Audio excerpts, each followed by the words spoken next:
Hey everybody, John the Other here, obviously. And today I want to talk about shame. Yeah. And its use as a weapon against you, and as well as a few techniques for deflecting and deflating those attacks. Now, if you are a man, and I won't say a MGTOW or an MRA or an anti-feminist or alt-right or any other category, I'll just say if you're a man, which means a male human being, then you have already been repeatedly attacked over the course of your life with the weapon of shame. I specifically do not mean you've been attacked over something you actually did that was shameful.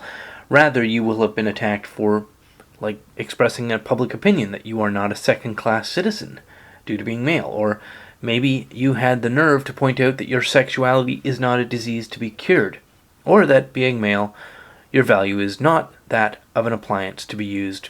Or you might, at some point in your life, have been foolish enough to have thought that you were not at fault for the hypothetical bad behavior of somebody of the same sex as you 3 or 4 generations ago. Shame on you, right? But the purpose of these attacks will fall into a small number of categories.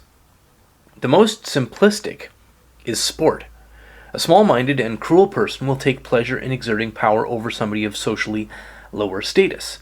And very sadly, young women going through the public education system are now socialized to view sadism and social violence against men and boys not as sadism, but as justice. But I don't think I need to tell anybody to avoid engaging with women who have been conditioned either by toxic parenting or by a religious hate cult to become maladapted, personality disordered shitheads. You know enough to not waste your time or let your energy be drained, don't you? But this still leaves several other practical reasons for the weaponized use of shame against you, and we will delve into some techniques to subvert and deflect these attempts. The most common use of shame is to put you into somebody else's control. This seems obvious as soon as I say it. Maybe it's so obvious that pointing it out is boring. But why is shame used when cooperative persuasion is not? If you want somebody to do something for you, there's a number of ways to accomplish this. You can appeal to people by offering them an opportunity to do something they enjoy. You can gain cooperation by offering people a boost through public validation or giving them positive feedback. You can offer an exchange of favors, or you can just directly pay them. But gaining cooperation by socially brutalizing other people is used when that cooperation goes against the well-being of the person you are trying to convince. This is the important bit. When somebody attempts to use shame on you and they're trying to gain either your cooperation or your compliance, the reason that shame is used rather than cooperative persuasion is that what you're being maneuvered towards is against your interests, or it is something harmful to you. Now, if that isn't enough to turn the lights on, I have another angle for you to consider. Shame applied as a weapon is supremely powerful and effective because the target values the esteem of either the person using that weapon against them, or the target values the esteem of bystanders and observers. The loss of that esteem, or even the imagined loss, is felt by the target as pronounced pain. So slow down for a minute and consider this. If shame works on you, the reason is that you value the esteem of either the person attacking you, or you value the opinion of bystanders who may be convinced by that attack that you are deplorable, subhuman, and so on and so forth. So ask yourself this question. Once you understand that the intent is to brutalize you into acting against your own interests, then why would you still value the opinion of somebody who demonstrated such savage and uncivilized intent towards you? Now, if we were purely logical beings, then obviously the answer would be a quick and easy one. But of course, while capable of logic, all people, including men, including you, are highly emotional. This is called being a human. And anybody at this point who would like to demean or degrade men for being emotional can please kindly stick their heads in boiling pots of water. Thank you very much. But you are emotional as a man, and that's a good thing. Do not let anybody tell you differently. Now, I don't mean you are ruled absolutely by your emotions, just that you have them. It's a part of being a real person. You are not a robot. Of course, you are expected to never express or articulate any emotions, and you're certainly not expected to understand your emotions as a man, particularly your pain, because if you did, then you might understand yourself and become harder to control against your own interests through the use of that pain.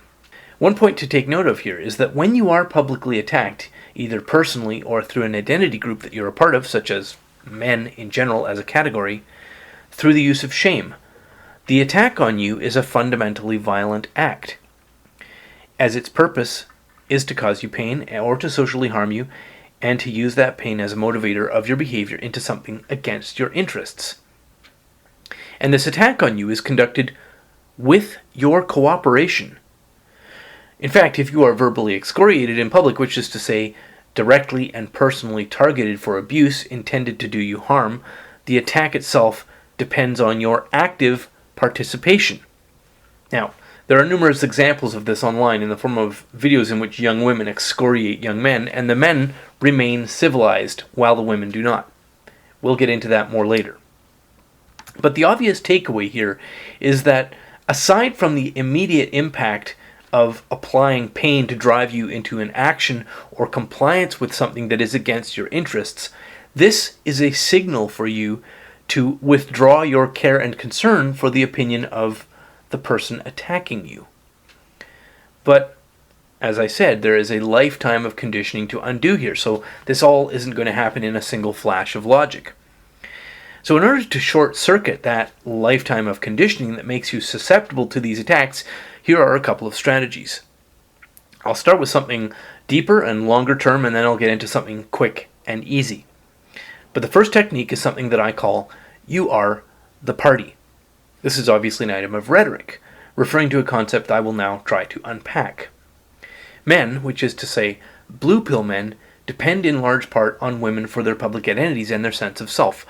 Most of the time this is unconscious, and when it is pointed out, most men will laugh at the observation, because it is very difficult to come to the realization that what you regard as your core identity does not actually belong to you. It's given to you provisionally based on satisfying somebody else's judgments. What kind of guy are you internally? Do you value honesty? Do you strive to conduct your life with a sense of justice or fairness? Are you kind to people who are weaker than you or of lower economic status?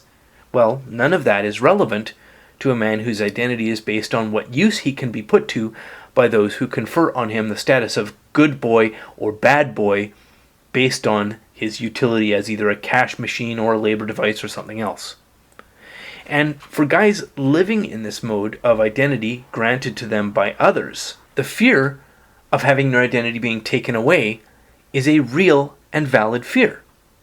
It's a fear of being disinvited from life, disinvited from social circles, or made into a social non-person.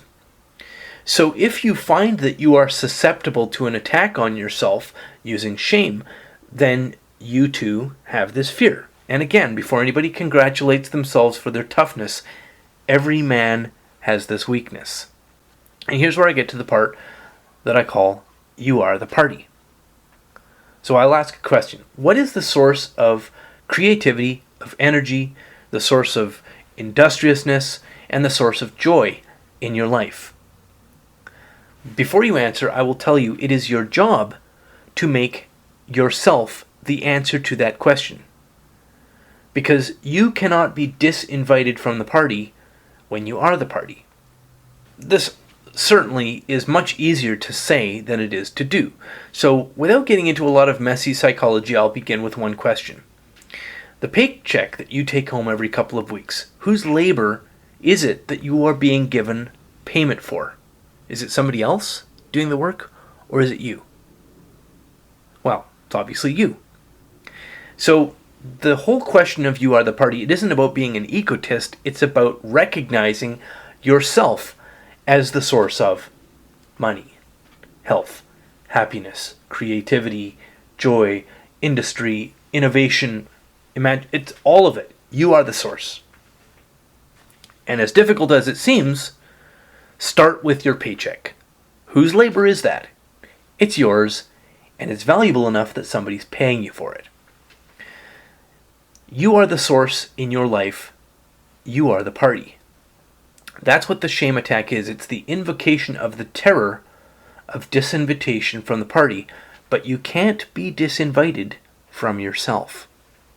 However, the you are the party idea is a long-term project for most people, so I'm going to mention a short-term tactic as well.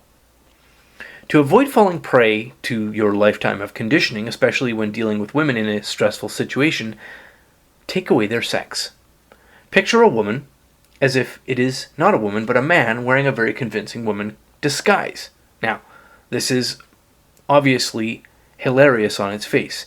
So, at the surface level, this can serve you very well as a way to cut through social tension, but it also allows you to strip away that subconscious free pass that you've been conditioned over your lifetime to give to women on their behavior and their speech. Remember, that's not a woman, it's a man in a woman costume. And once you have that thought in your head, does the exhibited behavior still appear to be acceptable? Or if it was a man behaving or acting or speaking like that, would you toss him out of your life on his ear? Clarity is a wonderful thing. So that is my hopefully not too incomprehensible or muddy exploration of a concept that I call You Are the Party. I will be dealing with this again in a future video. Thanks very much for listening, and as always, have a lovely day.